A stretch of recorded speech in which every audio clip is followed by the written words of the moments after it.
All right, welcome, one and all. Welcome to a bit of a surprise bit of stream today. Like I say, I came across this today. I came across this today, and essentially, Frost has written an essay. There's no sugarcoating it. Lord Frost, has the former, shall we say, chief Brexit negotiator, has written an essay called Holy Illusions, titled Reality-Based Politics and Sustaining the Brexit Revolt.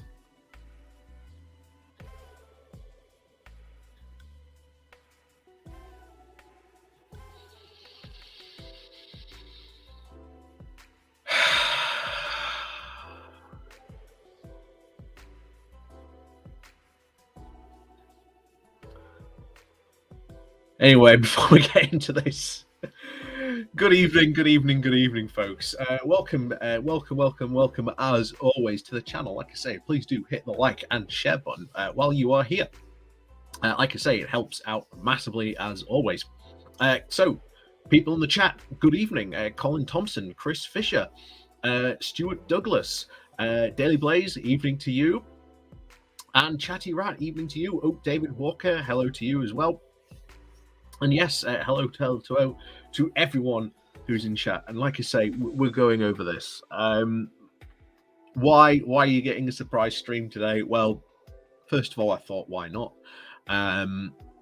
Second of all, I was going to do this as a video, but you're going to get it as a video anyway. It'll just be me and the VOD, obviously, of it as a live stream. But I thought, if I'm going to sort of suffer through this, I'm not going to suffer through it alone. So, yeah, I am not looking forward to this. I haven't even read this yet, so I'm going into this completely blind. I don't know what he's written. The only thing I've read of it is the contents. Where is it? Where's the contents? Oh no, acknowledgements, contents, here we are. This is the only thing I've read. So, introduction, the problems, the impact of Brexit, why are we failing, what is to be done, and how do we deliver what is necessary? And then conclusion.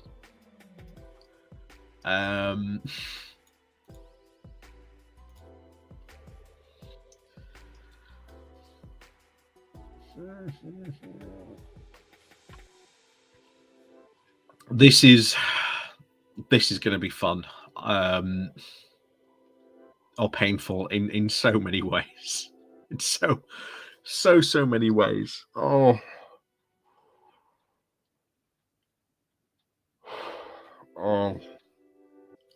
you are right, Chatty Rats. Yeah. Remainer turned Brexiteer must have to pang his head of falling off his horse on the Damascus road. Yeah.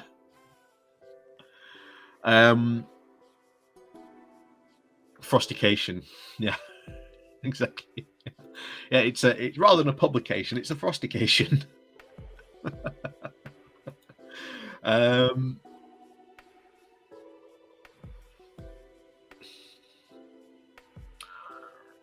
So yeah, we are going to see some dumb stuff here, people. I kid you not. Remember, this is a guy who is responsible for the Brexit deal we received and has written an essay telling people that Brexit's not done yet. There are still problems and we can, do all these deliveries. So I'm sure we will find out what has happened. But also we'll be keeping an eye on the Policy Exchange think tank. David Frost has apparently written this and expects other Conservative MPs to write back in somewhat of a bizarre almost write your own Britannia Unchained type situation. Needless to say, this is going to be fun. This is going to be fun. But anyway, before we do diving into this, Mello, hello to you. Cathal G, evening to you. Nicholas, hello to you. Wim, good evening to you. Okay, bring us the good news that Brexit failed. So let's dive in. Let's go, people. This is going to be fun. Right. So, here you are. So, the title of the essay is Holy Illusions, Reality-Based Politics. Who calls it Holy Illusions and then reality-based politics and sustaining the Brexit Revolt? And also, you shouldn't sustain revolts. There comes a point where you cannot sustain it. You have to have like normalcy in some way, shape, or form, or like stability. But okay, I'm sure we'll find out. We'll find out later. About the author. Don't need to spend. Oh, actually. Oh no, we don't need to. There we go. Acknowledgements.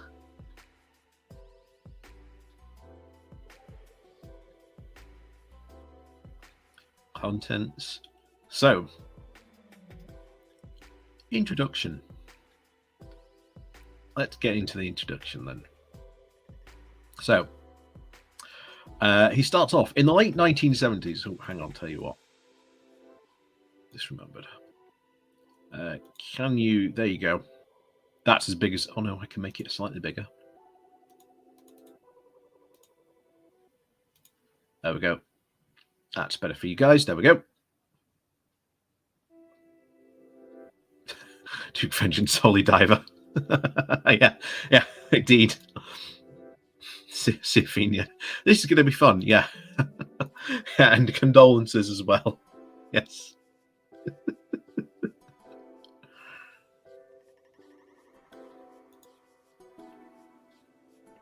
So, here we have.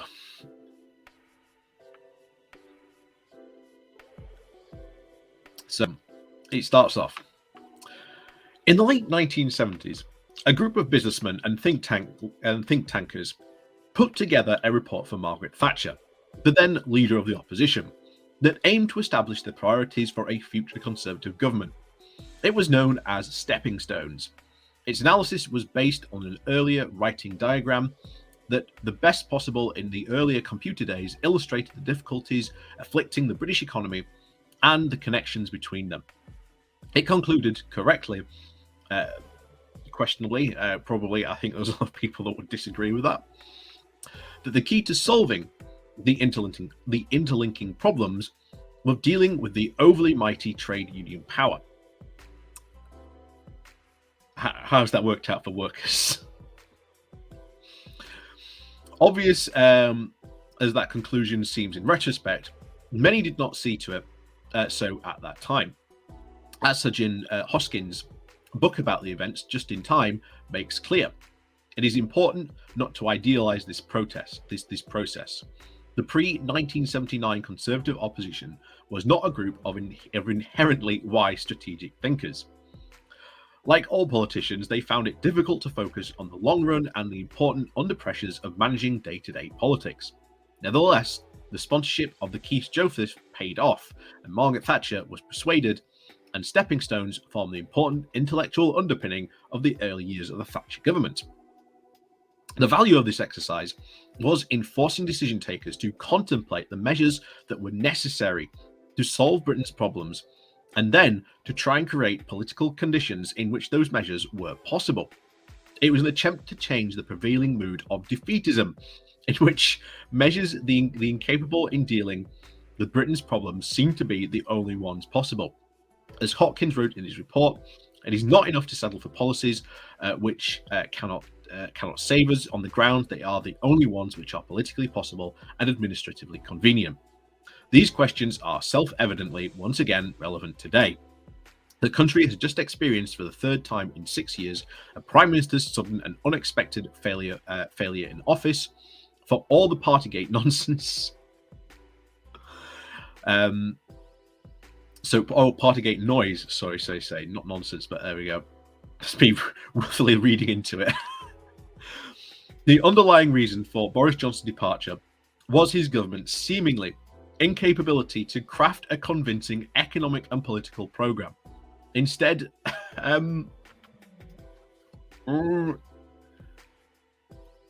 you were part of that. You were part of that. Frost, you were part of that government. You were integral to some of these decisions. Oh my God. Seriously, Frost here seems to be desperately trying to say, oh, this is not my fault. If only they had listened to me, then we wouldn't be in this mess. This is how it's coming across. This is really how it's coming across.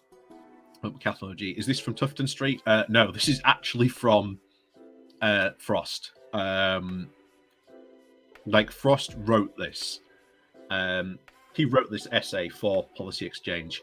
Policy Exchange are, I don't know if they are officially part of like the Tufton Street lot. They may be. I'm not 100% sure. Oh, and Tom Nelson, hello to you. So let's get back to it. Anyway, where are we? Program. So instead of working within the realms of the current political possible, as defined to a large extent by its enemies, the government failed to establish a political strategy capable of convincing even its own supporters that it was equal to the challenges it faced.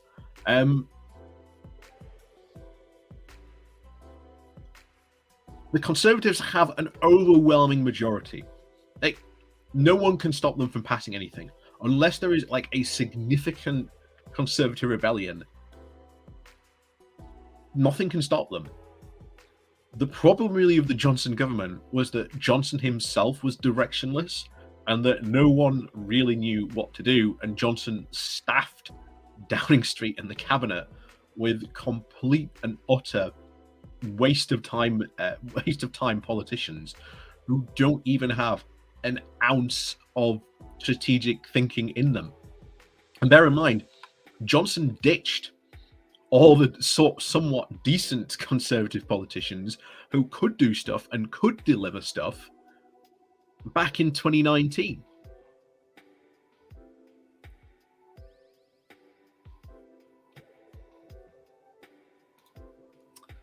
So anyway, where were we? Yet such a strategy is badly needed. Such a strategy is badly needed for the most urgent task of the next Prime Minister, to establish one. It must be built on the consequences of the very tumultuous developments of recent years and must accordingly be credible from both a political and economic perspective. It cannot represent just continuity with the situation before 2016 or even the pre-Brexit years thereafter. People voted for change, and any political successful strategy must deliver it. As I said in a speech I gave in Brussels in February of 2020, we have seen, quote, the reappearance of the political scene, not just of national feeling, but of the wish for a national decision-making and the revival of the nation state. I added, quote, Brexit was surely above all a revolt against a system, against an authorized version of European politics, against a system in which there was only one way to do politics, and then the only one policy of choice to be made. That's a very bizarre view, a very bizarre take.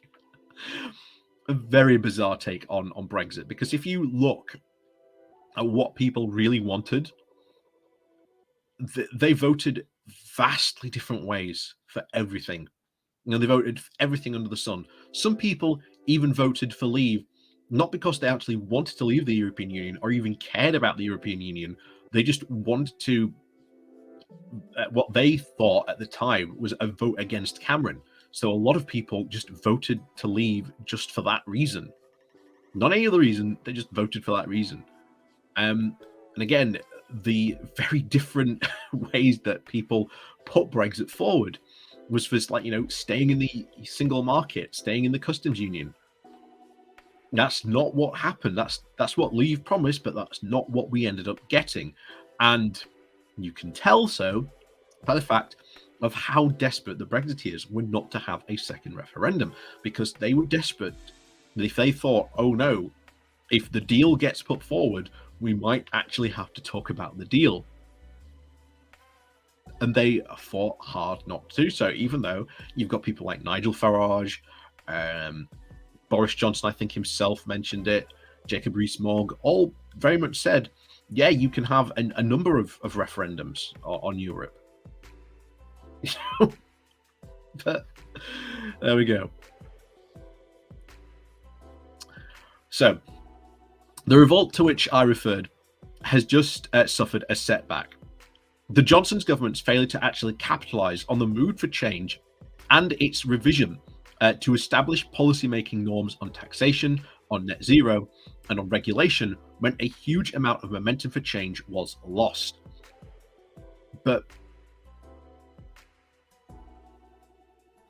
you look at what policies the Brexiteers want to do, the fact that they want to get rid of net zero, and we've seen a large chunk of the Conservative Party actually concerned about getting rid and ditching those net zero pledges. A lot of the Conservative Party don't want to get rid of regulations, But there you go.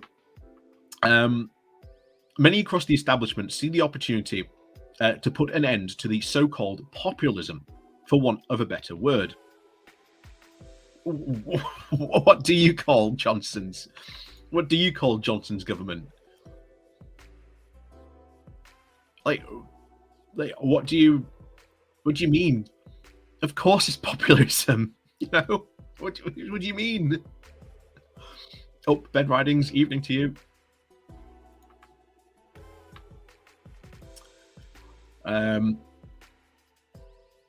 So to put an end to the word populism, for want of a better word, again,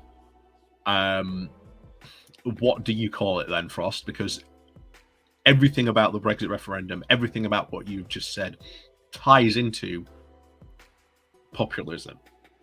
That's what we are seeing now at the Tory leadership contest. Anyway, in a return to the, quote, cautious, pragmatic, steady as she goes politics and economics. So, if the setback is not to be permanent, new energy is needed.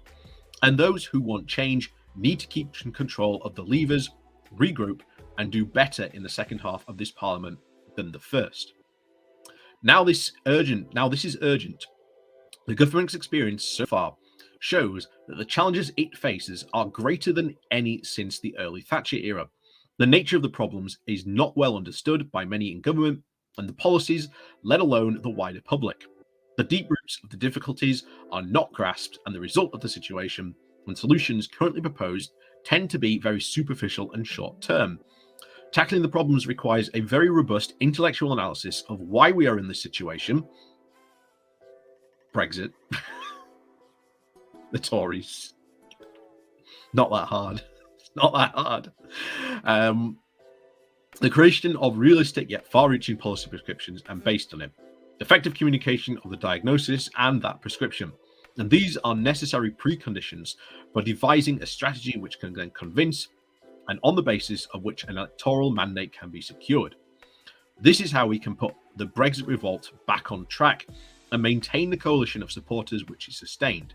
The rest of this essay suggests how.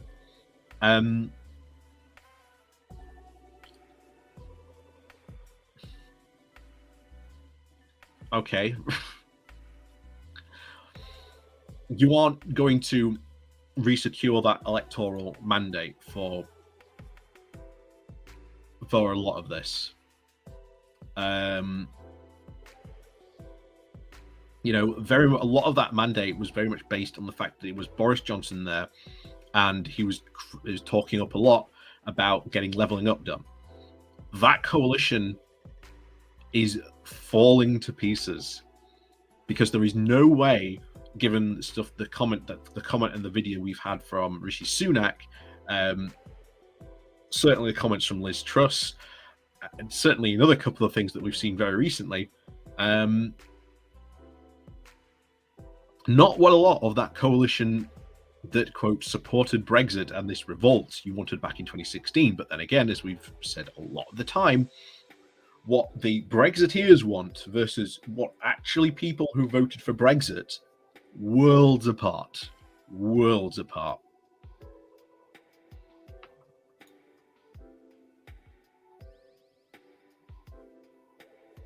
So, number 2. The problems. So let's find out what problems we have. Something we might actually agree on.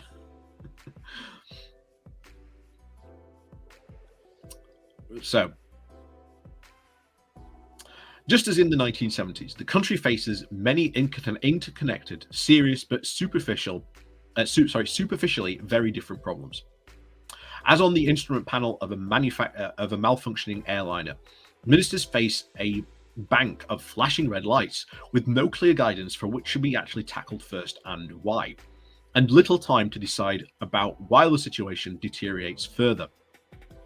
Forthrightly, our relative position is less serious than the 1970s. However, we cannot take huge comfort from that precisely because of our many problems are common to Western countries, and there is a significant turbulence in the Western economic model, and potentially the relative decline across the West generally. That would be certainly capitalism, a lot to blame for that. Certainly a lot of very unregulated capitalism going on there. Certainly not in all countries. I mean, in France, you know, they've nationalized their energy. That's been nationalized for years. They seem to be keeping their energy prices down. So, the most significant underlying economic problem, as economists like Bernard Coley have long been pointing out, is the malign consequences of low to negative interest rates over a prolonged period. This has gradually prevented the normal mechanisms of a market economy from working properly. Ultimately, because the interest rate can't play the very important role of ensuring interdepartmental equilibrium, and this has been a very greater and greater search for a yield on riskier and riskier assets, which everything that flows upon to that, notably the market instability, the huge asset price inflation, and inequality. The lack of reward to enterprise and the ease of which the fundamentally unproductive zombie companies can be maintained have made it difficult to generate the normal improvement mechanisms of a market economy to which to drive productivity and growth. So this is the interesting one. Zombie companies. You might not have heard this before. A lot of the right-wing libertarians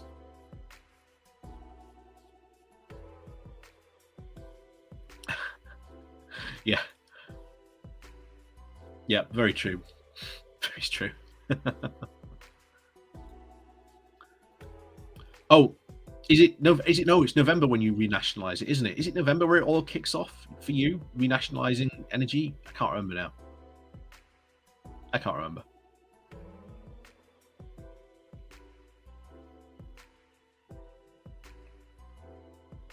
So anyway, where are we? Yeah, so zombie companies. A lot of right-wing libertarians will say that modern capitalism is wrong and it's failing. Now, they won't say it that it's failing in the way that sort of we on the left would normally interpret it as sort of being failing to our society, mainly a mass exploitation of workers, putting a lot of the greed before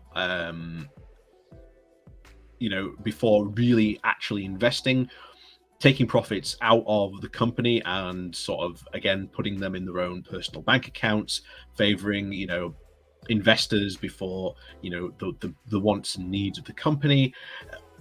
We can go on of lefty criticisms of modern day capitalism, but essentially their version of it is more like this. They see big multinational corporations, or basically any big multinational corporations, or any big company in general, as tend to be zombie companies. They got there by accident and have continued to shamble forward, very much with low productivity, though who they claim under a normal market system, these companies would have dropped dead long ago. So they are destined and desiring very much to sort of change that up and basically see these big companies die. But what they don't want is, they don't want the companies to fail. They want the companies to grow and get even bigger. And that means eating other companies. And I think this is where it is going to go ahead.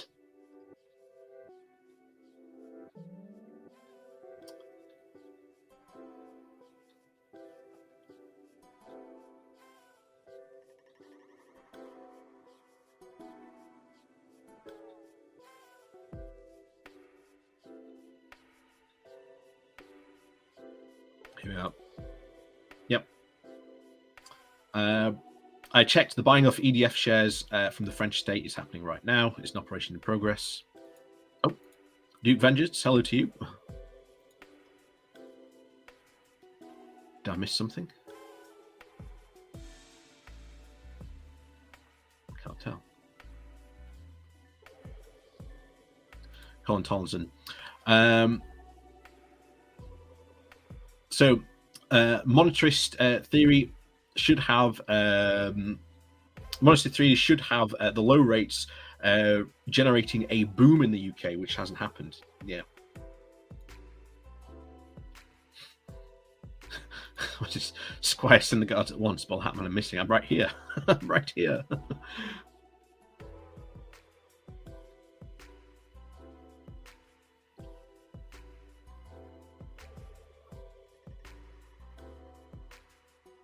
So anyway, let's get back to it.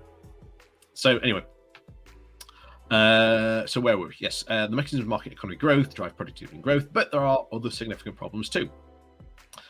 Implausible energy policies based on technologies which can't currently do the job and which seem likely to end up rationing if not urgently rethought.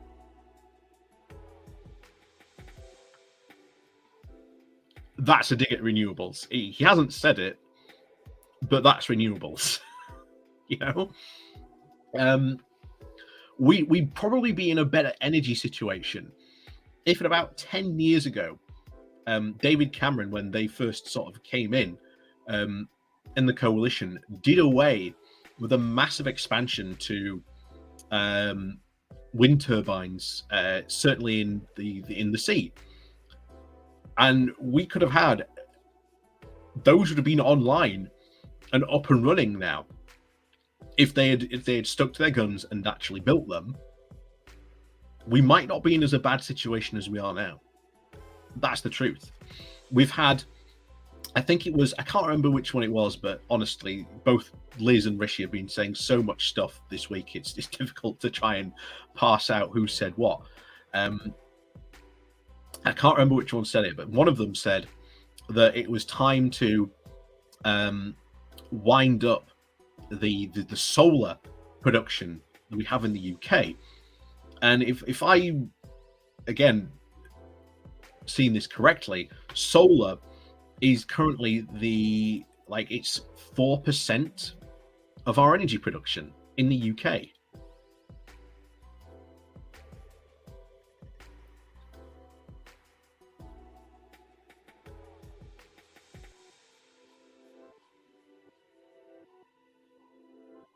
So that's 4% of our energy. Rishi Sunak or Liz Truss, again, I can't remember who said it, just want to go, what? Well, that doesn't make sense, But yeah, that is definitely a jive, shall we say, wanting to get rid of renewables, because again, much of the right-wing libertarians basically say that renewables don't work, when again, they have proved time and time again there are numerous examples out there of renewables working and providing electricity, or at least providing power, shall we say. So anyway, next one. The filling up of the arteries, the overregulation, an apathy to risk and experimentation, the decline of the spirit of enterprise. So Frost, like many of the right-wing libertarians, is as hatred of regulations. Luckily, we have seen very much, even though the Conservatives talk up a big game of wanting to diverge from a lot of the regulations, they haven't actually pursued them because it would cause even more problems. So, and of course, it's not just that they want to sort of maybe bring regulations down, it's that they want to just get rid of regulations. The right-wing libertarian ideology, which all the Brexiteers are very much following, basically to state that the government should not be regulating the market at all. Like, there should be no market regulation whatsoever. And of course, again, he buys into this, that, oh, if you didn't have any regulation, then this would allow experimentation. This would allow, the spirit of enterprise to strike forth. I don't see how getting rid of regulation encourages experimentation. Here we go. Unsuitable welfare systems, shrinking labour forces, and the declining birth rate. So, unsuitable welfare systems. The Conservatives, before the last Labour government left office, they were actually experimenting with universal credit. Like, they came up with like the initial ideas of like the universal credit, of putting all the benefits system, all the benefits people get into sort of one payment, and making it easier for sort of people to apply for benefits, because there were people on benefits who could have had other benefits but didn't realize they had access to those benefits because the benefit system had become just a complete, archaic mess. So they were experimenting with that. But before they left office, they experimented with it, see how it went. And their early experiments showed what would happen. That the universal credit and the system that they wanted to launch, what would become universal credit, wasn't ready to launch yet. It had a lot of problems that needed sorting out. So they thought, I know, we'll leave it until after the next general election. Unfortunately, they lost that one. And of course, in came Ian Duncan Smith, and he saw it and basically just went, roll it out. But it's not ready. It's got all these problems. Don't care. Roll it out.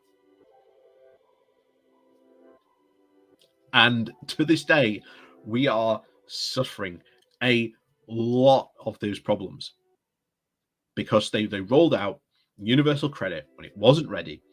It caused knew it was going to cause a lot of problems. Universal credit and these cuts to the benefits have actually caused people to die, especially people who are disabled, massively disadvantaged a whole lot of people about it. But yeah, again, universal credit and the story, again, something I think Labour should be really telling people, the failure that is, and it needs drastically overhauling. So when he means unsuitable welfare systems, to someone like, David Frost, who's, again, right-wing libertarian, doesn't think that welfare systems should exist. Now, he's also right about shrinking labour forces. I won't disagree with him there. We do have a shrinking labour force, and we do have declining birth rates. So he's certainly right about that is a problem the UK has to face. This is funny. Education systems that don't educate. That seems a bit of a strange sentence, and indeed, very often, inculate attitudes and attitudes inclement to prosperity and the social and economic consequences of high volumes of immigration over a prolonged period on the scale that the West has not seen before.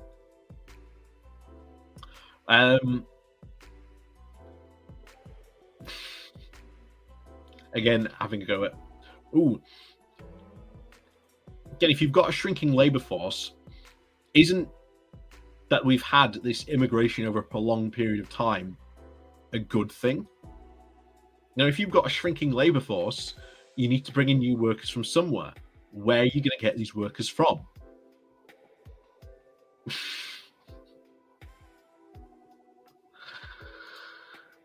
Anyway.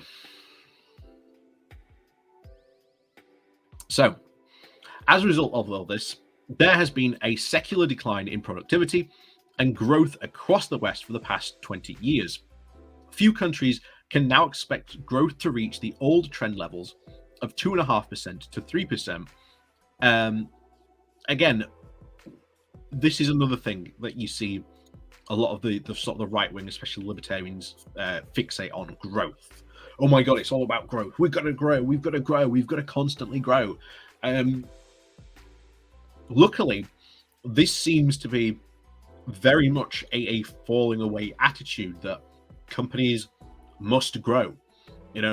We grew 1% this year, so we must grow 2% this year. Luckily, this seems to be an attitude. I don't know about other people, but I see this attitude falling away, and more people tend to be, well, if we can, if we've, as long as we've made money and we've more than broke even, and we've got, profit rolling in, and our bank accounts are healthy, and and the business, that means the business can keep running. Great. Rather than we've got to grow, we've got to grow, we've got to grow 1%, 2%, 3%, 4%. Let's grow. And of course, that is the right wing. That is still the very much the right wing libertarian attitude to to economic growth. So, so in the UK per capita growth is trending downwards, at least 1%, and the cost of that is primarily borne on those aged under 40. Many of the phenomena we see are a product of that stagnant economy and the consequent competition for shares of a pie that is not much increasing in size. So, from resurgent union militancy to the growth of identity politics.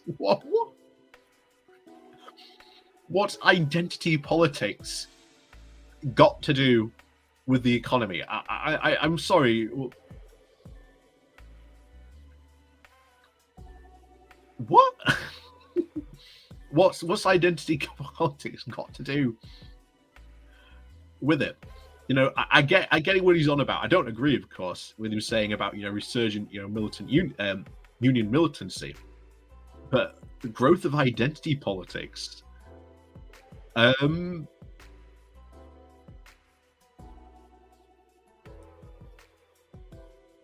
What?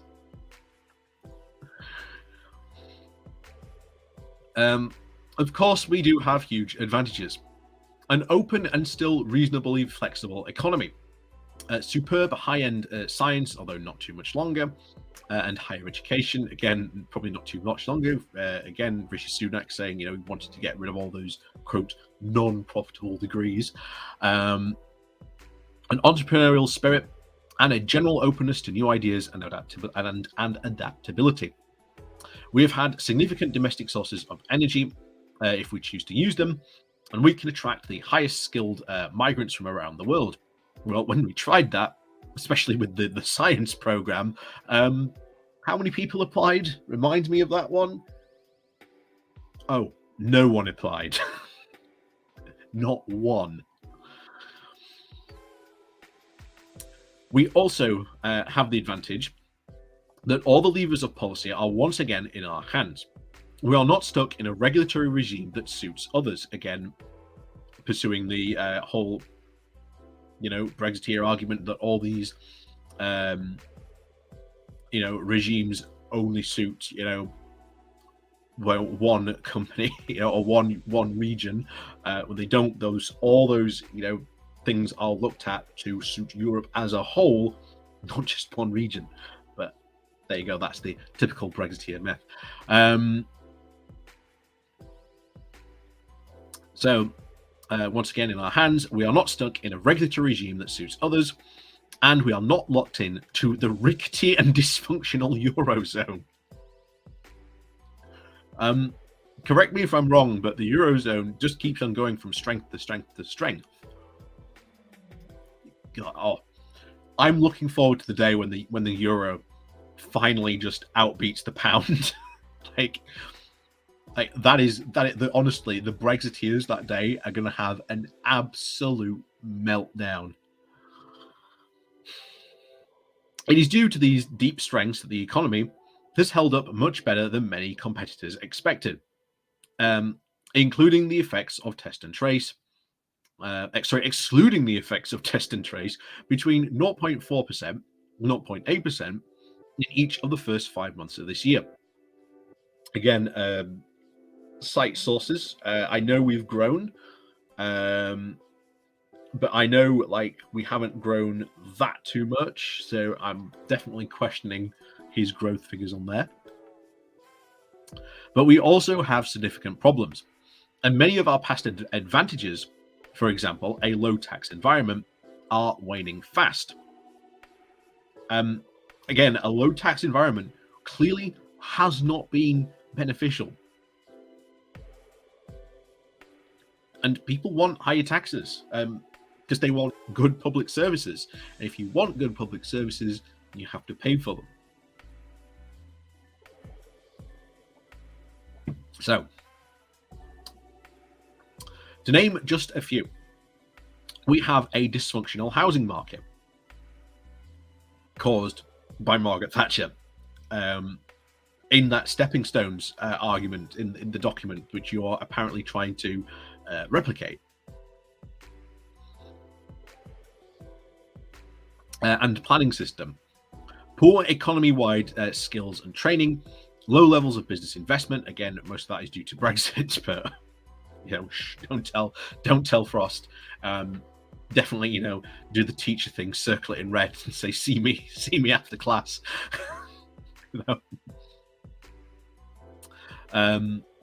Low levels of business investment. We do have relatively poor infrastructure. Again, who's been responsible for that has been very much the Conservatives, including the excessive dependence on the Dover-Calais for our goods trade.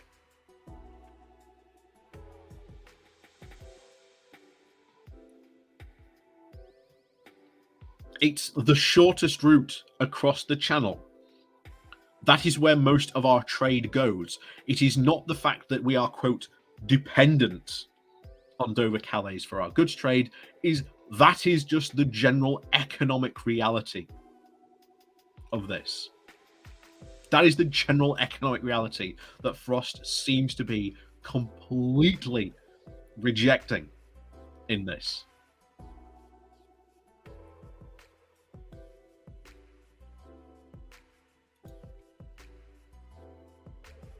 Oh, sorry, I haven't been reading the chat, by the way. Just to read this, I've got to sort of switch between my tabs, and I can't look at chat while I'm reading this. So, unfortunately, if you do ask me anything and I miss it out, don't be afraid to ask it again if you see it. So, anyway, let's get back to it. So, an underperforming health system. You mean like the NHS, which the Conservatives have continuously underfunded for the past 12 years? a hopelessly overcomplex tax system, a labour market that is gradually, quote, Europeanizing. What does that even mean? Do you mean that they want more rights, or that they want, better rates of pay, or that lots of people are realizing that maybe they should join unions?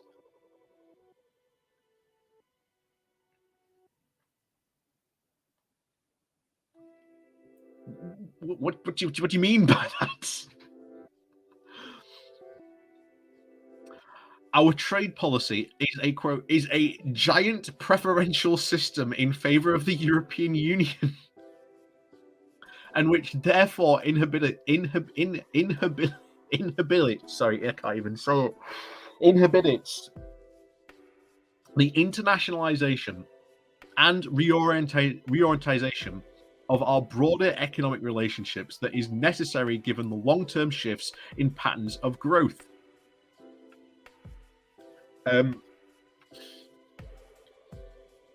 Economic gravity, we've been over this, I don't know how many times. Economic gravity is a thing. Economic gravity is a thing. Countries trade with their closest neighbors first.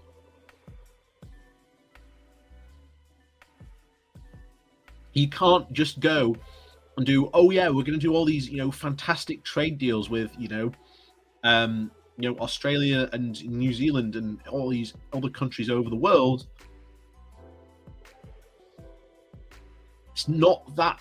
There's more steps needed. There's not more countries needed. There's more sort of steps needed, and distance still applies when you're trading. It costs more money to send stuff over the Atlantic to like America or Canada than it does to send it across the channel to like Belgium, the Netherlands, France, Germany.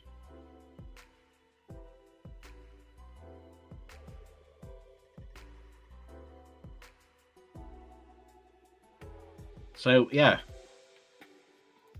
this is Johnson Dunn. As a Swede, I've always been a member of the union and never had to be part of a strike. Guess it just works. Yeah.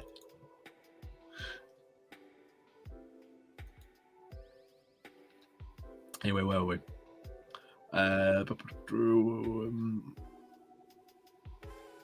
Oh yeah, and the long-term shifting patterns of growth. You may remember back in 2016, the Brexiteers were like crowing about how Europe's failing. It's not growing. It is growing. We can see the numbers. It is growing, but just not as fast as sort of, again, these right-wing libertarians want it to do. So their ideas are that instead of that, we've got to go to join the area that's growing faster, and that's the Indo-Pacific region.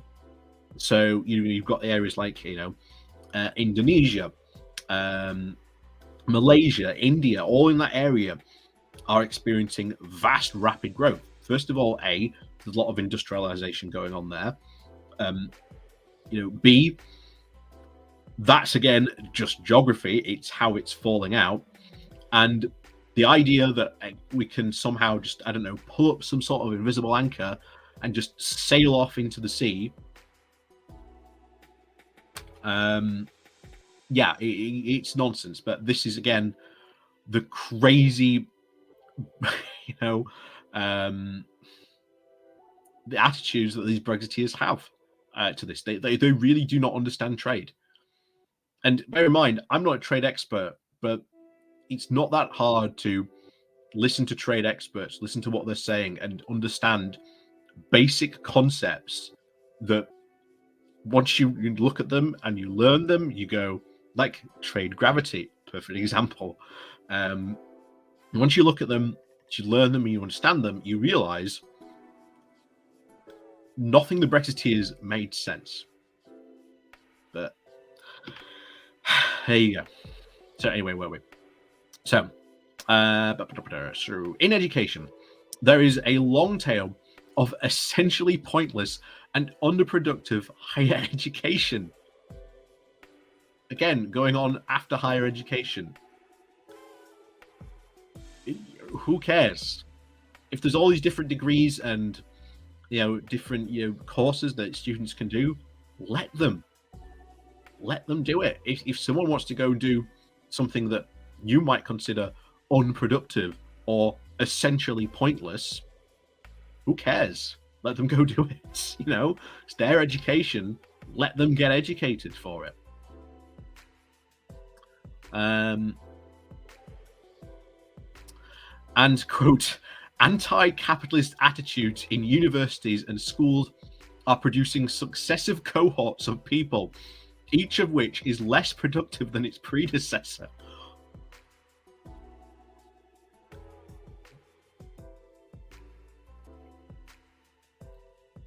We'll just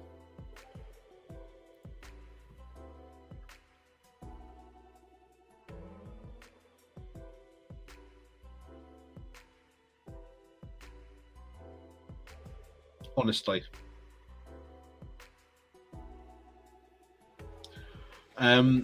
This is part of the thing that, oh my god, young people, more younger people are turning away from capitalism and looking at socialism as, or even democratic socialism as an alternative. Where is this all coming from? It must be coming from those evil university people.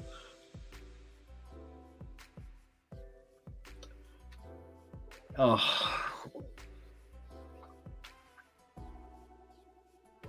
Yeah. Yes, please. Yes, I'll have a tea. Milk, no sugar, please.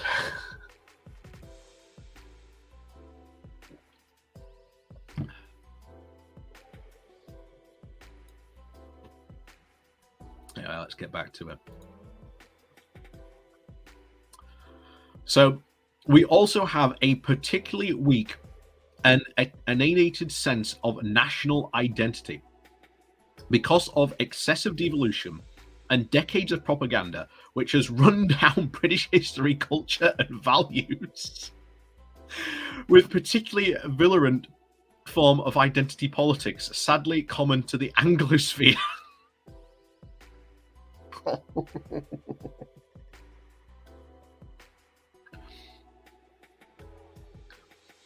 If you're Scottish, Welsh, or Northern Irish, watching this chat, you've actually got more say what goes on in your country than I have, where I have sitting in England because of your devolved governments.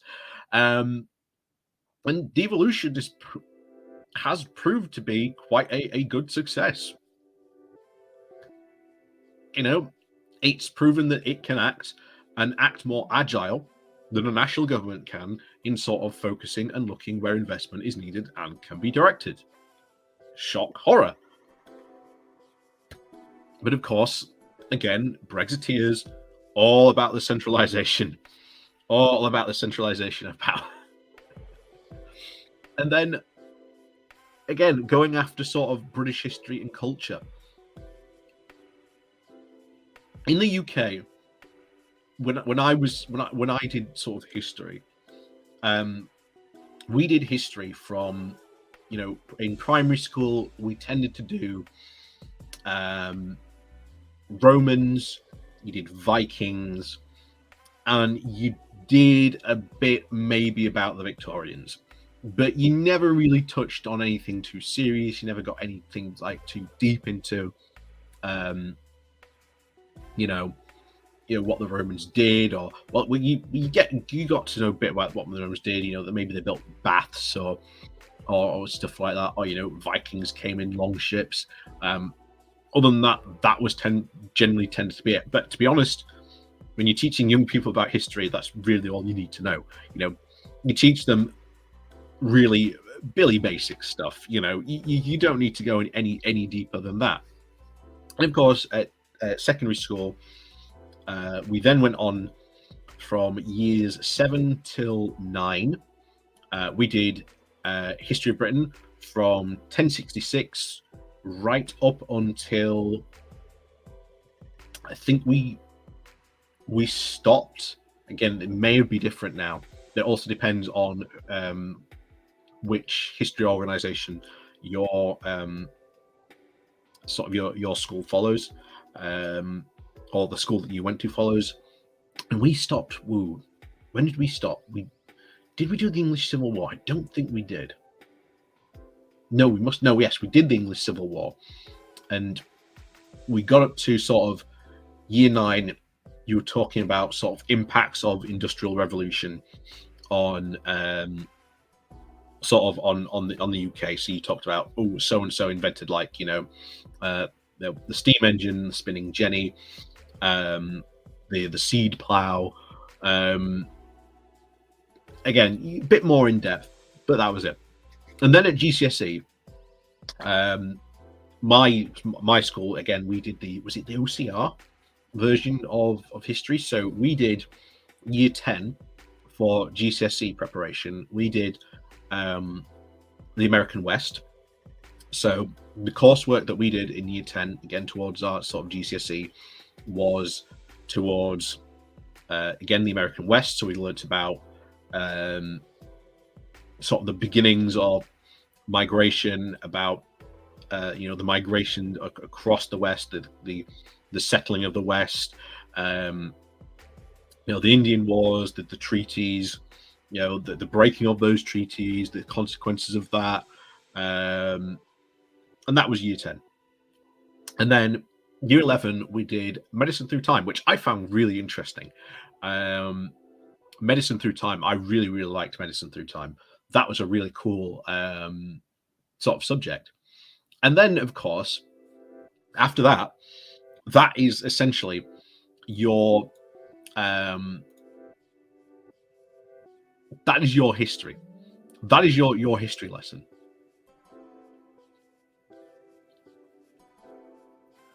So that is it. We don't really learn about sort of the empire, or colonialism, the effects of colonialism, not only of just here in the UK, but of course where it happened. You don't tend to learn about that unless you go to a college where they do that course.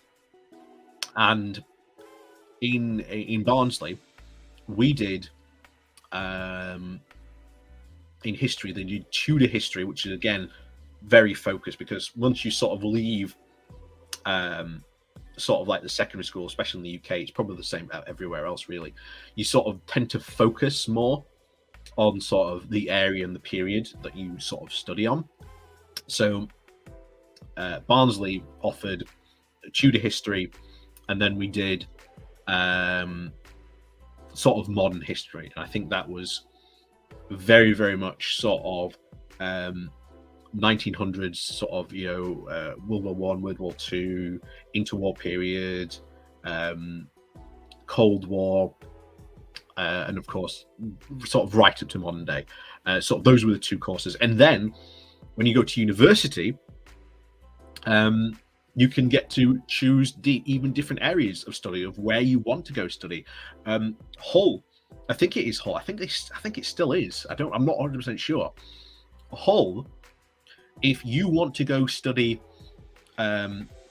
Byzantium history, like the history of sort of like that area, sort of the Byzantine Empire, and their sort of history from its sort of rise to its eventual fall, Hull is where you go. That's what they do as a course. Like, that's their course that they do. And York is obviously very, very Viking, very, very archaeology focused. But it depends which type of sort of history you want to study, because you can just go and find out what the university is on offer.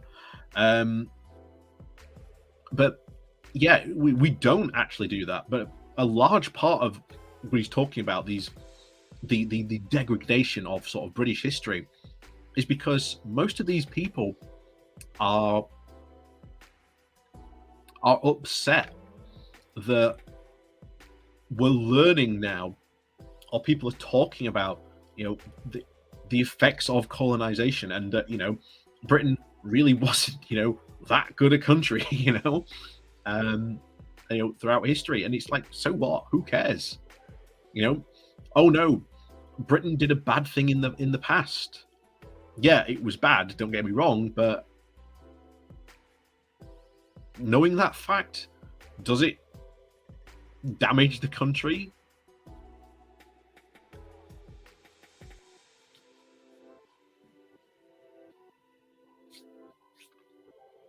Again, I fail to see this, but to be honest, pointless. Culture war, nonsense.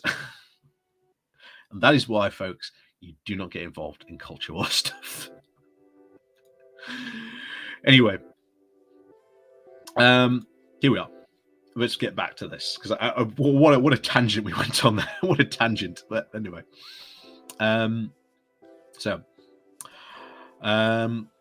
a sense of how these pros and cons stacked up can be gained by comparing recent growth rates.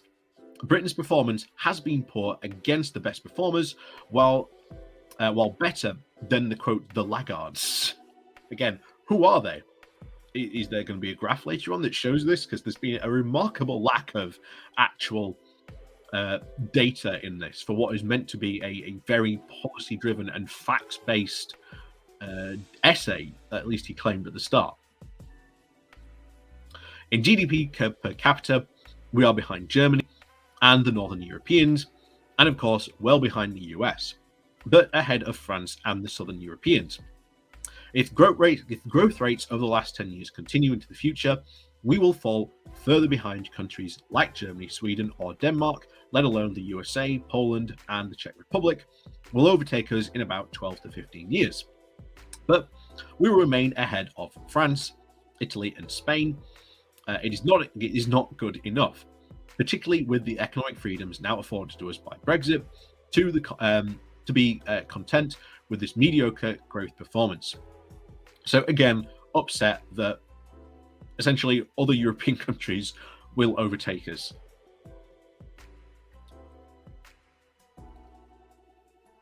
At the end of the day,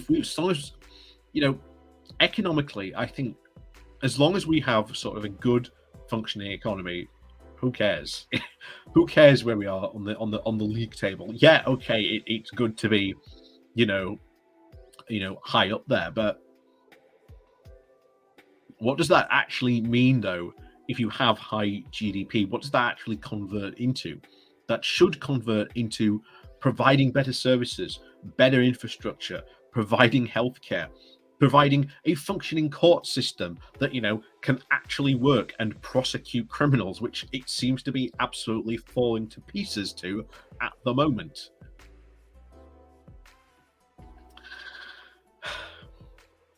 So this enumeration of our difficulties shows that it is not enough just to say or do as so many do, that we, quote, need increased growth or higher productivity. Of course we do, but we need a strategy to achieve it. So hopefully we'll get to see what the strategy is. Undoubtedly, many of these problems would be solved by higher growth, but growth is not xenogeneous. That's how you say it. It is determined by a large part by the decisions we take, and most of the recent decisions we have actually and actively discouraged wealth creation and weakened growth. Each action may only be a marginal effect, but added together, taking into account the interactions between them, they become a cumulatively sufficient. It would be foolish to assume that so many on the centre-right implicitly seem to, that the, quote, Thatcher major reforms produced a robust economy which can withstand any amount of punishment. It is striking that this year's Heritage Index of Economic Freedom shows Britain to have reversed in 2 years, and all the gains of economic freedom since 2010, principally because of a sharp decline in businesses and labour freedom. This has not produced that has not been a product of the pandemic. Germany, for example, has gone in the opposite direction over the same period, and for the first time ever is now above the UK.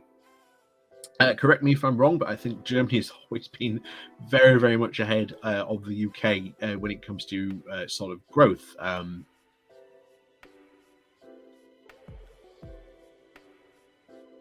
So what's this? Heritage Index of World Economic Freedom.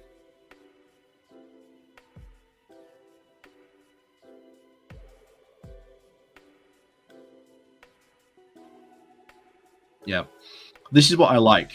Look, this is see what you see here. Take a good look here. See that? That's 2008. That's when the economic crisis happened. Look at the bottom line in Germany. Has it had strong financial regulations? Wasn't involved in all this ridiculousness that we have seen, from America. It certainly was to some extent, but not as heavily as we were. And you look at what happened to us in 2008. Look how steep that decline was, and then we even went even further. By the looks of it, in around about 2009, 2010, we just dropped massively to below 75%, and then have been struggling slowly but surely, really since then. 2016, no doubt we flatlined completely there by the looks of it, and then we completely dropped off a cliff edge in recent times. But there you go. But of course, that is the heritage, the economic freedom. Again, how that's measured, not exactly sure, but there you go. So the government's current approach to these problems has been characterizing only slightly. It does lots of things, and we see what happens when we are pressing every button we've got, in the words of Tony Crossland. Some of those things have arguably been helpful, e.g. the investment super deduction, others less so. The wave of tax rises and the striking economy. Others could principally be helpful. The infrastructure spending, increases in health spending, but are unlikely to be so in practice. So infrastructure spending and increase in health spending are unlikely to be helpful. Okay. While systems into which the spending is pumped remains essentially unchanged. Overall, it's hard to say what the government's economic policy has actually been over the last year and a half. It's difficult to say what the government policy for the economy and economic strategy has been for over the past 12 years, but there you go. There is no sense of a strategy, the prioritization of objectives and effort, or very often even, of cause and effect. This situation cannot be allowed to continue. I sort of agree with you on that. You do need a plan of some way. You do need to look at like causes and effects of sort of what you do. Shock horror. Anyway, part 3. Oh, this will be good. This is what you've been waiting for. This is what you've been waiting for. This is what you've been waiting for. The impact of Brexit.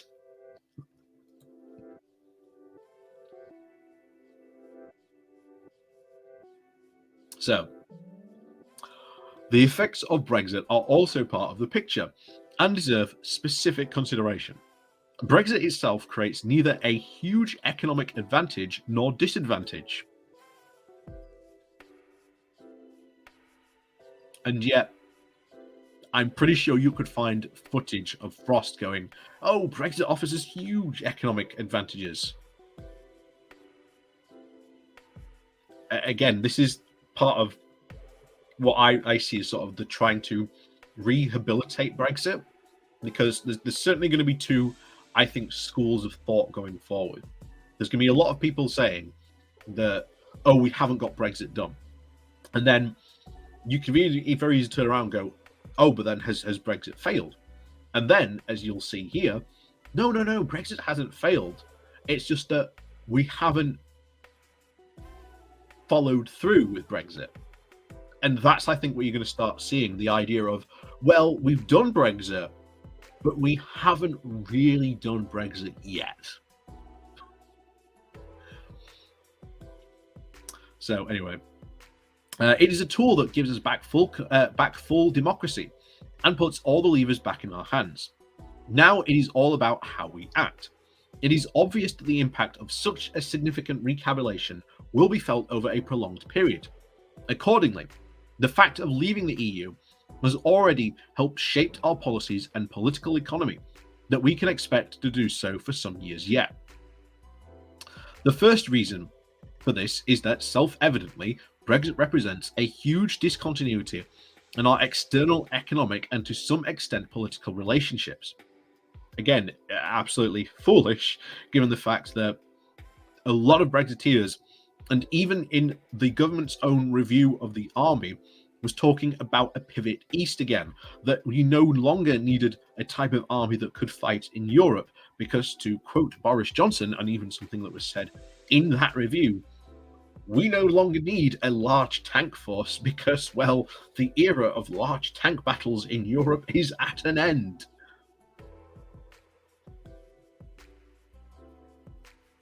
But there you go. The adjustments and aftershocks will continue to reverberate for some years. It would be foolish to deny that leaving the single market and customs union involves some costs. Again, this coming from a guy who pretty much said that leaving the single market customs union would be fantastic and would not come at a cost to the UK. Again, you can already see the attempt at rehabilitation of, oh, that's not what I said. I said this, years later. But the important thing was what you said after, and what you were trying to tell people that, at the time, of what you were trying to convince of Brexit would be this massive success.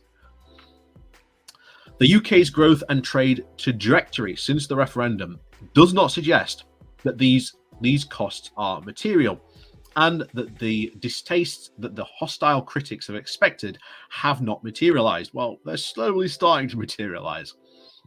Nevertheless, to be confident of keeping on the right path, it is crucial that we energetically kick off economic reforms.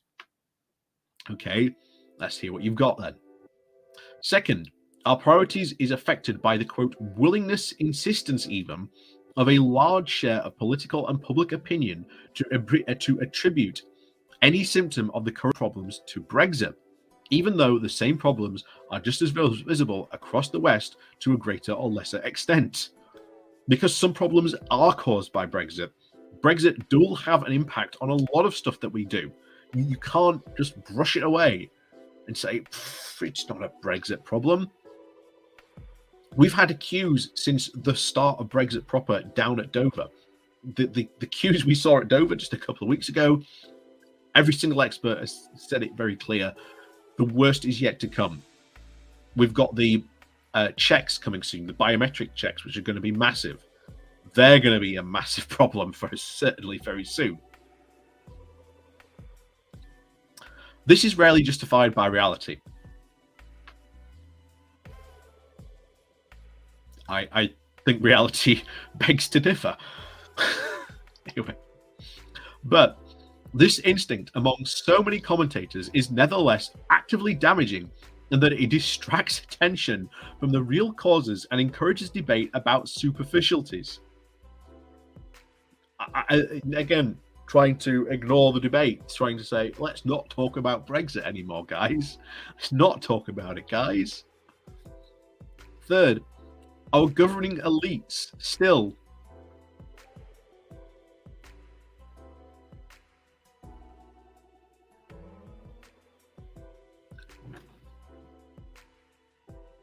just remember, guys, this guy was part of the UK government that was actively involved in writing and shaping the Brexit trade agreement. He was part of that very elite that he now seems to blame, falling back on the old Dominic Cummings. It's us against the elite parliament election that Cummings tried to start.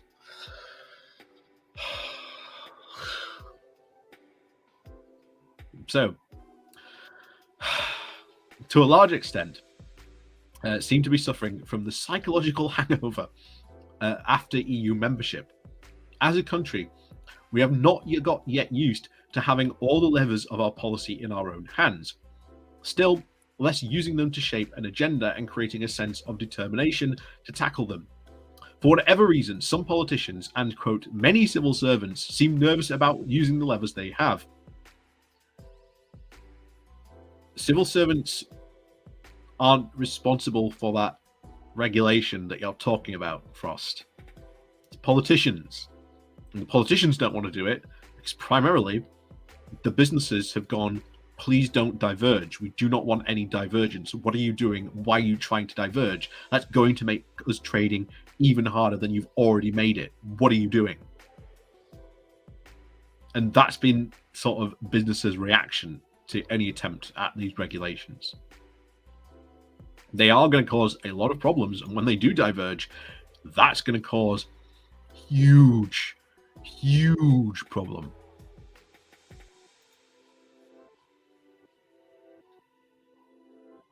So, our governing class seems to have forgotten how to govern. You were in that governing class, Frost.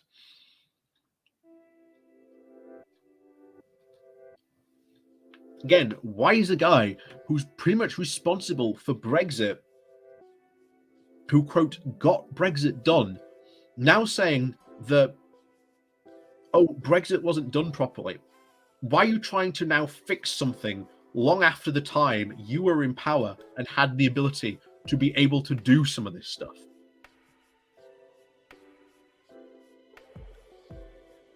Again, he's trying to pass the blame. Oh, not my fault, Gov. Not my fault, Gov. The economy failed. Not my fault.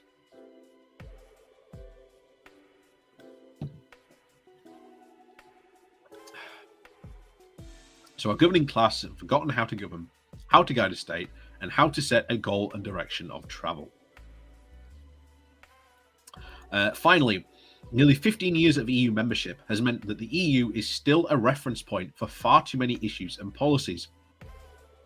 Because the EU is quite a big global organization, many of their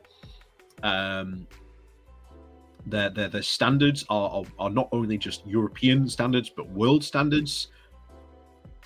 Again, the idea that Britain is going to have its own unique trademarking has been completely laughed at. That somehow Britain's going to have this world standard trading thing, and who can you trade with? Oh, it's just the UK. Whereas if you do it to European standards, you have 27 other countries you can trade with. 27. What do you think a business is going to go for standards-wise?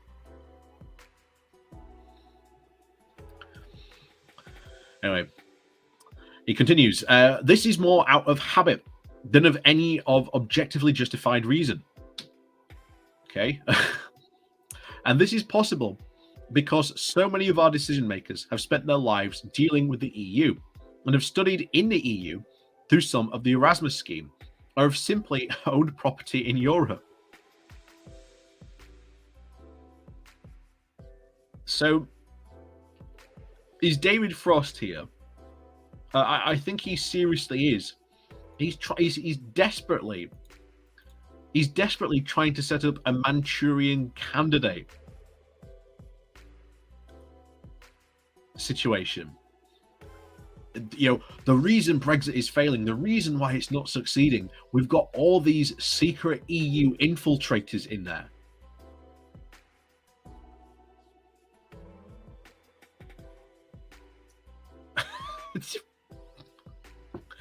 Yeah, this is...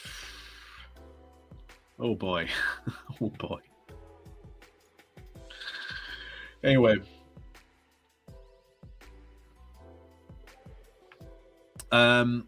Some suffer from what I have called, quote, sentimental journey syndrome, an assumption that things are always done better in continental Europe regardless of evidence or knowledge.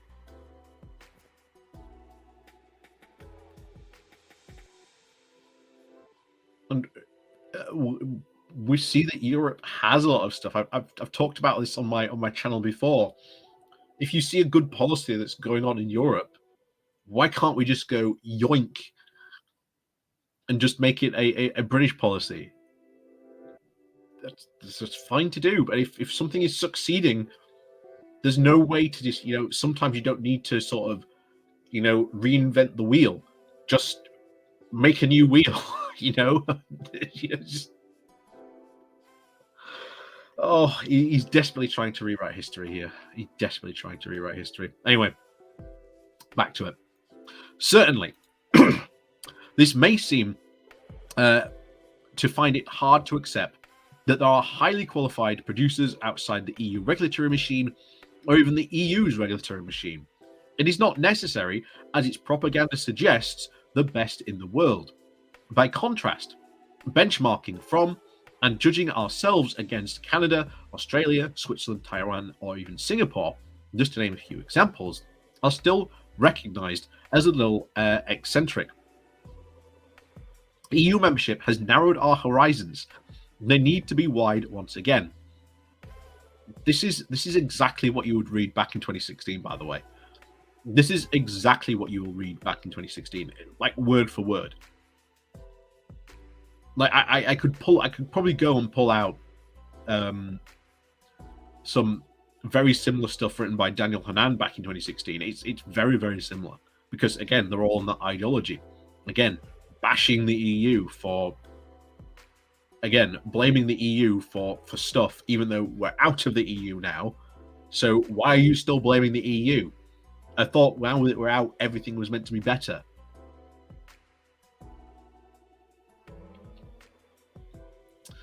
So many of these difficulties will pass, and they will pass all the more quickly if the next government shows the necessary energy to actually set a strategy to take the country in a different direction. Brexit gives Britain's leadership a historic opportunity to create and get people to support a new national strategy to replace the failed one of the last 50 years. It is critical to exploit the free hand that our democracy and autonomy give us to actually achieve that. So, what exactly do you plan? Because given the fact that, of course, Lord Frost is very much a right-wing libertarian Brexiteer at this point, I can see a lot of crazy libertarian ideas are going to get sort of thrown into here, probably in a bit. So, okay, 4. Why are we failing? So, given the set of daunting problems in all our countries, there ought to really be a strong political movement in at least some of them to actually analyze and begin to deal with them. That is not the case. Instead, we see the reverse, a refusal to get to grips with the problems or even acknowledge them. It is easy to ignore the most pressing economic and societal issues of the day and pretend that they don't exist or claim that they will be solved automatically if normal conditions return. We are, it seems, stupidly pretending to be asleep. Again, I don't really see that to be the case. Certainly, there are people out there who said, no, there are problems, this is how we solve them. I don't see that idea of people saying, oh yes, we pretend we don't exist, they'll just solve them automatically.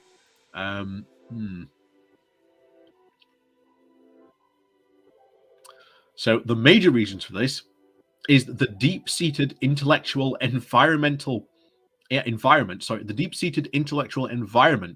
which policymakers operate has become too highly collectivist. Identify the 4 reasons for that, being the 4 C's. C's for crash, the effects of the 2008 financial crisis. C for climate, the effects of the approach to the climate policy.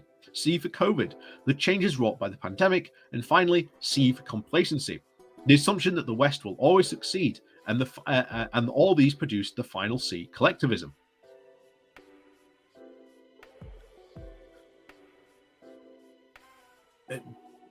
Britain's still being affected by the 2008 financial crash, guys. You know, might be something we need to solve. And it is, by the way. Go look it up if you don't believe me. Yeah. So, the roots of the 2008 crash and the economic dysfunction were, of course, laid in the late 1990s. This is not the place to go into detail on this huge issue, around which the controversy still swirls, because who was in charge in the late 1990s? Oh, that's right. We come out of the Thatcher administration where she deregulated completely everything. And again, John Major continued to do so. Interesting admission, but then going, all right, let's not get into the details of this, guys. Let's not go into the details. Let's ignore the details.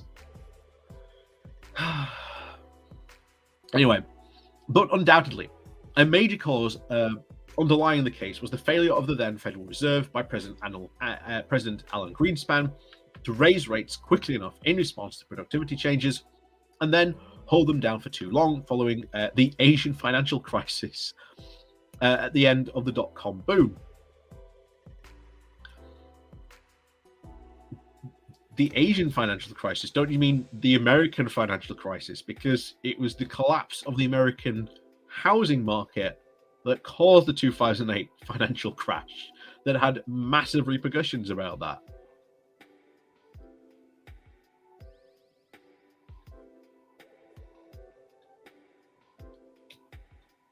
Okay, again, trying to rewrite history, trying to rewrite economic history there. So, market actors sought to yield in riskier and riskier ways until it came apart in 2008. By that point, Western economies, I'm glad he actually pointed that because that is true. Again, watch, I think it is The Big Short. It's on Netflix. Very good film. Tells you, by the way, how all that happened from three different perspectives of people who saw the crash coming and predicted it and then decided to bet against the system. Very good film. Anyway, by that point, Western economics could simply not withstand normalization. And the rescue program with QE, or quantitative easing, as it is fully called, justifully initially at the point, but then which mushroomed, and then the subsequent negative interest rates regime broke some of the underlying motors of capitalism. Saving became pointless, and most people could not hope to accumulate capital. Unavoidable companies survived as zombies. House prices exploded. The situation has deteriorated pretty consistently over the past 15 years. Since then, it remains unaddressed. If we draw ever closer to the unpalatable choice, on one hand, a massive capital liquidation and a significant economic disturbance if we ever wish to normalize interest rates again. On the other hand, even eventual dissocialization risk of the credit if we continue. Oh, I'm going to have had some super chats. Hang on, I haven't read these yet. Nicole Smith, thank you very much. Ding Dong Loud, Mistress, ladies and gentlemen, call Vladimir on line 4 for you. Thank you very much.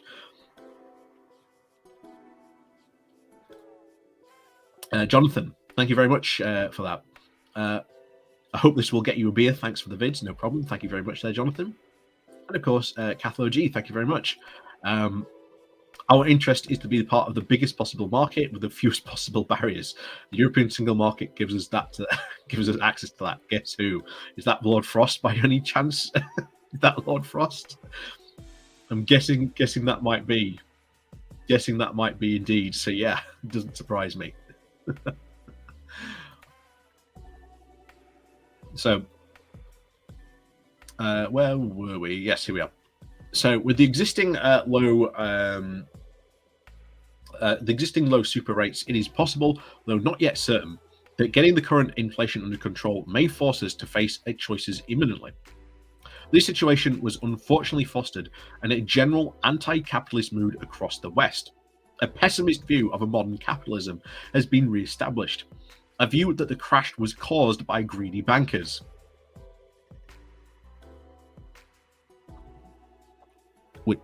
Which it was. As if they were more greedy than before, and that businesses and the rich protected themselves while after the crash others suffered, which, again, that's what happened. Again, trying to rewrite history. A psychological of, if the government can bail out the banks, it can help me too, has become ingrained. It has suited governments in all countries and most parties to play along with this, but the consequence is that the establishment of a widespread view that people are not capable of improving their lives, again, blaming people on people, these people are just too lazy, that's why they're not working. Again, a very unfortunate view, and unfortunately continues to persist, and again, a very dangerous view, which could lead hundreds of thousands of people into more poverty should the actions that the Tories seem to want to take to people on benefits. By their own efforts, again, yeah, and a need should not be expected to do so. As a result, we see policies that are designed not to solve simple underlying problems, but merely to mitigate or even deal with the symptoms. Take 2 examples. Again, it goes straight for universal credit. Okay. Universal credit has expanded to become a wage subsidy available a long way up the salary chain. That's not the case. Many people on universal credit have become stuck in a very vicious cycle that if they go and work more hours, they will end up getting less universal credit.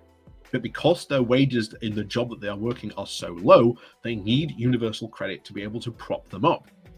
So they can't work over the universal credit allowance to work because, again, they lose less universal credit. And because they work more to gain more money from that job, because it's such a low salary, they don't get enough to be able to feed, heat, pay rent, etc. So this has been known for a long, long time.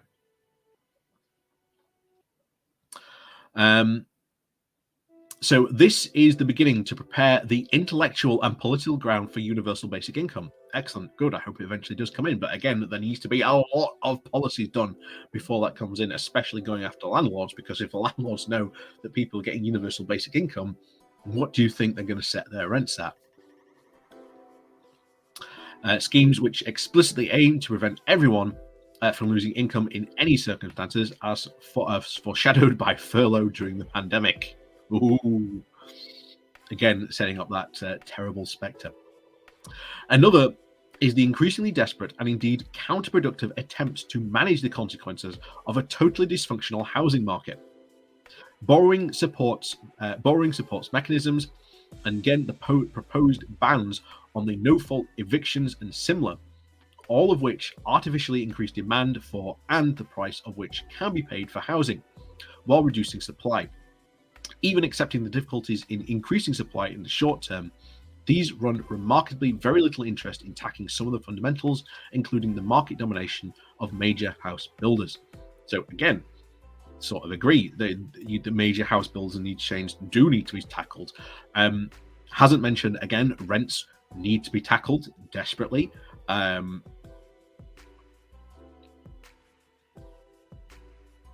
So yeah, and bans on no-fault evictions. I think that says it all, really. God. Oh, this is painful to go through. It's really painful to go through. Oh, these are all symptoms of a belief that the government, not individuals themselves, again, very libertarian ideology he has there, has the primary responsibility to help people deal with their circumstances. Again, government should be there so that people do not fall into abject poverty. I think we've more than enough proven that, social safety nets do work and should be there for a reason. There will, of course, always be people for whom such support is necessary. Well, that's an interesting admission. Yeah, let's get rid of it. But oh no, it is necessary. But the fundamental driver of centre-right politics over the years, and indeed the fundamental support of freedom itself, is the belief that for most people, it is their own job to improve their life.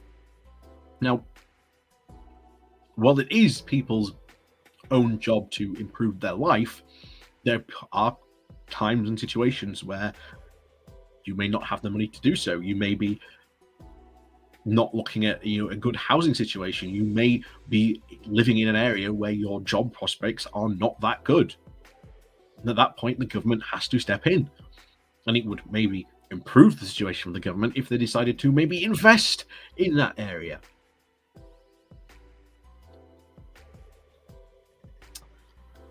The fundamental driver of success, of course, is commercial enterprise, and hence a broader societal prospect is being lost.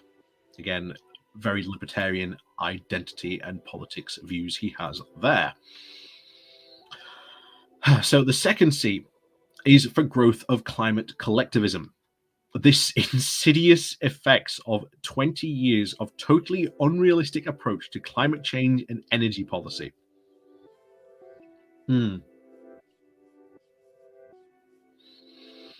So, the current evidence does not support the ascension that we are in a climate emergency.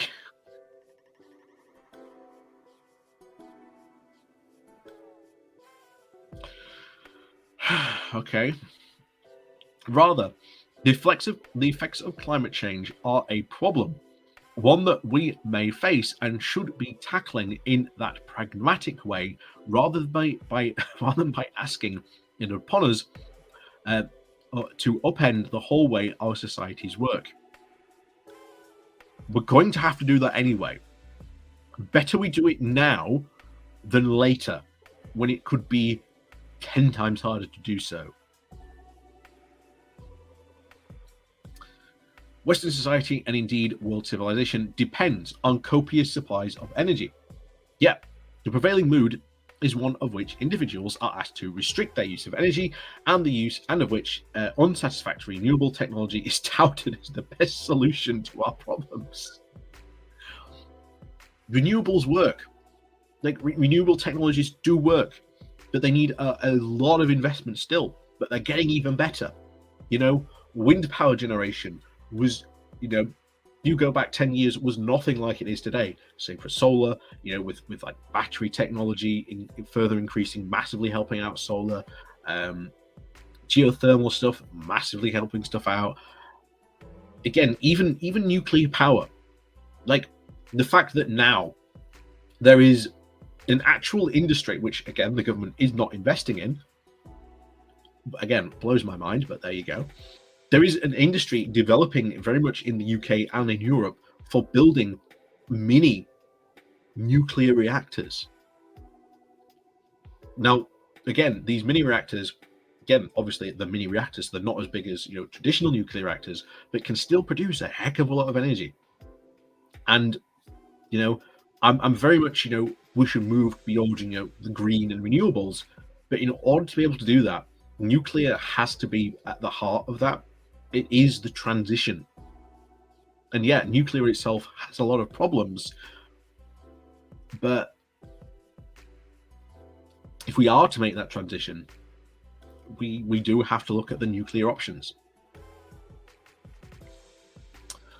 Anyway, where are we?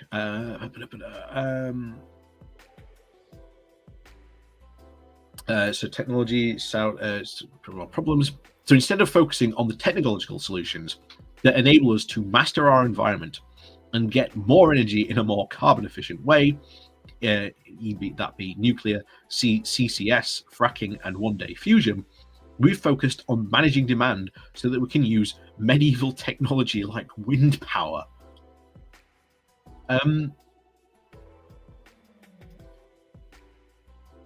Wind power today is nothing like the medieval technology of the past. And again, I think he's right with nuclear. I think he's dead wrong on fracking. But as far as I'm aware, we are still decades away from achieving fusion. I'm sure other people in sort of a more science background sort of will have that. So yeah.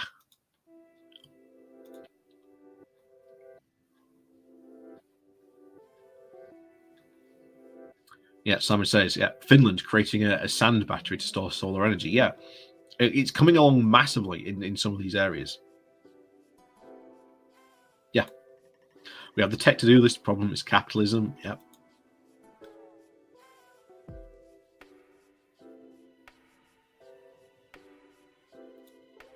Yeah, wasn't Frosty a super thick advocate of this electronic solution to customs issues? Yep, indeed he was.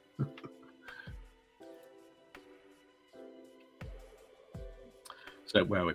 So one of the consequences is that we've got is that we have all got used to being hectored by the government and a huge body of intellectual and NGO opinion to make sacrifices to save the planet. We're told to stop traveling, live local, eat less, stop eating meat, turn our lights out, and generally stop being a burden. As most of us are generally reluctant to do so, to do this as individuals, the state has had to step in with smart meters, heat pumps, ZTEs, unsatisfactory electric cars, tailored taxation measures, and, quote, nudges.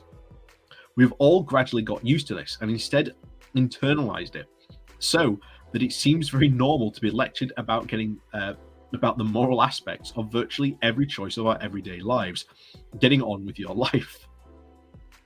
Interesting there that just a few moments ago, he was making the case and argument that the government should not be intervening with things like benefits, and that instead it should be up to each individual people to make their choices. Yet here, where people are making individual choices, and the government really, to an extent, is not getting involved. He says they are, but if you actually look at the reality, they're not getting involved in any way, shape, or form to the extent that they should be. People are getting on that. They're getting on with that. So why is that a problem? So this is just not what you do because you have if you want to just invest with a green moral purpose, a purpose of which everyone endorses, but not from which is distant, but not impossible. It is potentially costly to an individual's society and economic prospects. The other consequences is, of course, a loss in trust in free market economics. Despite the overwhelming evidence that socialist systems have worse environmental outcomes, including on the CO2 reduction and normal market mechanisms, they are thought to be inadequate to actually accomplish climate goals. Government pick technological winners, taxes increase, supposedly on externalities, but increasingly to encourage particular kinds of behavior. We are told increasingly, again, this coming from the guy who was a few moments ago complaining about people's personal decisions of liking the EU and wanting EU things and Europeanizing. We are increasingly told, again, by the respected economists, Delta Helm, for example, that, quote, net zero does require an economic transformation, one analogous to that from a peacetime to a wartime economy. Once again, we see the argument that normal means are not enough, and the only collectivism will do the job. The third is COVID. That was a reaction to the pandemic throughout the lockdowns and restrictions on normal societal contact. These measures were unprecedented 20 years ago. They would have been impossible. Why would it have been impossible? This is in part for technological reasons. The necessary sort of passport certification mechanisms would not be available. Much of the work would simply not have been impossible to pre-home internet. Again, I think we would have survived. There are other countries that are sort of less technologically or sort of less have technological solutions available to them that seem to have got on quite well. They seem to have done quite well. I think if COVID had happened 20 years ago, I think we would have gotten on quite well. We'd have survived, although there'd have been other stuff implemented. Anyway, continues, but it was also because the intellectual climate that made them possible, an environment where we have got all used to living local, taking money from the government and not being told what to do. These measures are not fundamentally new, but rather an extension of existing trends. The acceptance that we should all simply just follow government instructions and explains why we went along with the obvious, ineffective, symbolic COVID theatre. Measures like mask wearing and why people were so slow to challenge the obvious facts, such as the vaccine's inability to prevent transmission of COVID, only to reduce the symptoms. Best not to question the public health messaging seems to have been a very worrying widespread view, because we saw what that led to. Please, YouTube, please do not demonetize this. This is someone else's video, not mine. But never mind. Otherwise, you were felt to be underwriting the overall effort, even if that messaging was highly questionable. Oh my word. That is That is so wrong-headed. But yeah, I'm tired at the moment. I've been going at this since 7 o'clock. It's almost 9 o'clock now. We might read. How long is this? Oh no, it's a long one. Oh no, it's a long one. We might maybe leave it here. I think we'll continue on Wednesday. This is yeah. This is melting my brains. This is generally melting my brains going through this. Skip to the end. Does Britain win? I tell you what. Do you want to skip to the end? Tell you what we might do, because I'm up for skipping to the end. How to deliver what is necessary.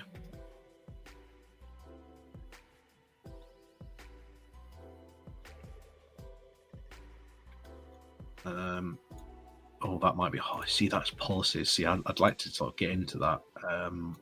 Communication conclusions. Oh, we'll get into the conclusions. Why not? This should be short. So we'll see what these conclusions were. Although we didn't read the other parts of it. Maybe I'll have a look at it another time and see if it's worth coming back to on Wednesday. We'll see. So,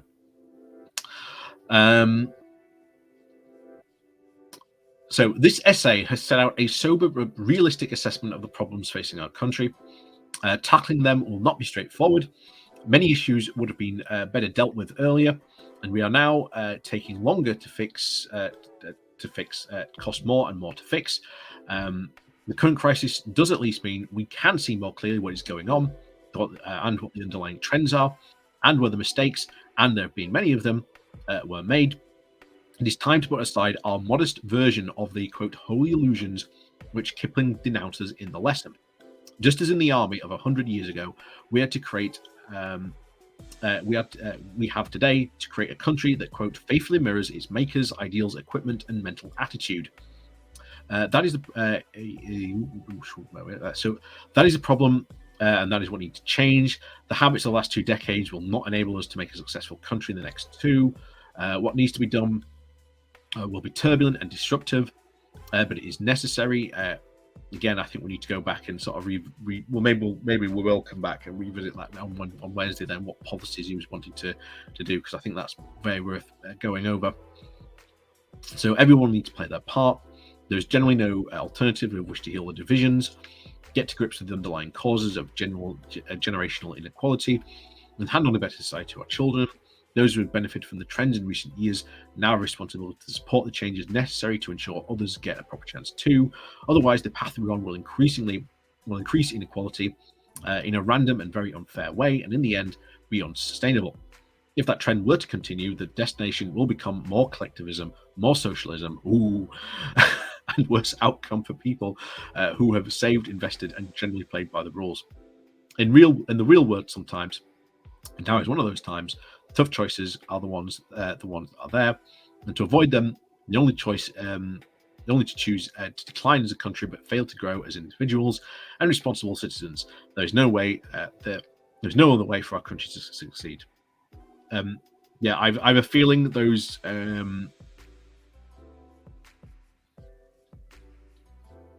I have a feeling this is where it all goes. I do have a feeling this is where it goes. So maybe next time on Wednesday we'll start with this, because I think this is going to be interesting to read, because it is very, very evident that they are pushing. From what I can even tell here, they are massively pushing.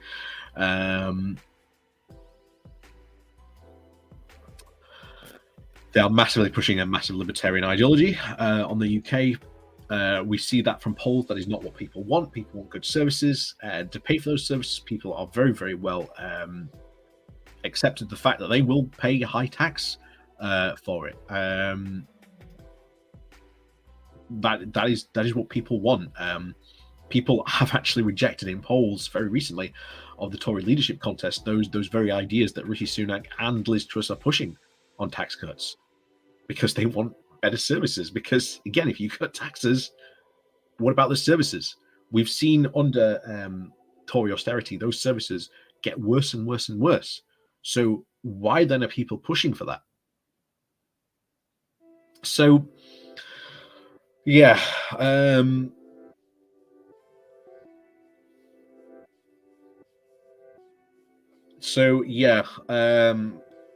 Frost here pushing some probably massive libertarian stuff, especially in this section. Like I say, I think we'll read section 6. We'll go over this on Wednesday. Definitely we'll go over this on Wednesday. We'll probably start the Wednesday stream off this Wednesday. I don't think it'll take long. It's only, I think this part's only 2 pages ish, 2-3 pages. Yeah, we can get through that. But I'm interested in what it actually says or subscribes as a policy. So yeah, feel free to come join us on Wednesday. We'll probably finish this off, and then I don't know what else we'll do. We'll maybe cover something that's happened in the news. Maybe we'll cover some videos. I don't know. Maybe we'll cover some Jeff Taylor to reheat our melted brains.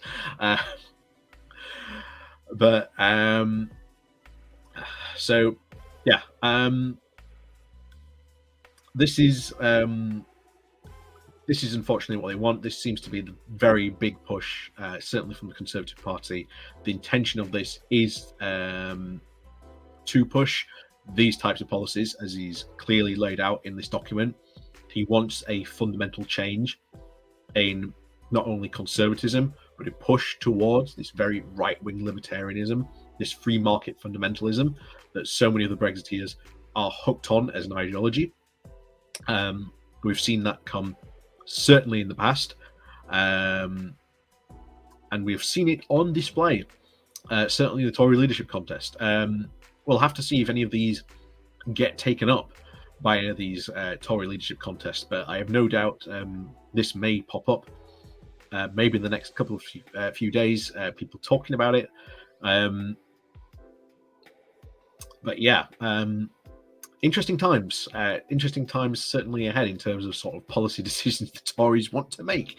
Definitely going to be a lot of pushback from that. But yes, as always, thank you so much for watching, guys. It's been absolutely fantastic, although painful at times. Certainly go through this, so I hope you've enjoyed yourselves. Like I say, enjoy what's left of your Sunday evening. Enjoy the rest of your week. We'll see you on Wednesday, where we'll sort of finish this off. Certainly part 6. We'll find out why it is, how we deliver, and what is necessary. But I expect a lot of crazy free market fundamentalist stuff.